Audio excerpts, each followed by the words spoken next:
జై సమీకాంధ్ర. సోదరులారా, ఈ రోజు నేను చెప్పే ఈ ప్రసంగం చాలా మందికి బాధ కలిగించవచ్చు, కానీ ఈ రోజు వాస్తవాలు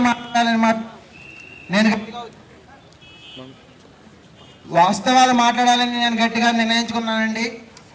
ఈ రోజు రాష్ట్ర పరిస్థితి చూసినట్లయితే ఎటు చూసిన బందులు, ఉద్యమాలు, రాస్తా రోకోలు, రైలు రోకోలు, ఇలా ఉందండి మన పరిస్థితి. అలాంటి తరుణంలో చదువుల తల్లి ముద్దు బిడ్డలుగా చెప్పుకునే మనలాంటి విద్యార్థులు రోడ్డు ఎక్కాల్సిన పరిస్థితి ఏర్పడింది. ఎందుకు ఎక్కాలండి రోడ్లు? విద్యాలయాల్లో చదువుకోవాల్సిన విద్యార్థులు ఎందుకు రోడ్డు ఎక్కాలి?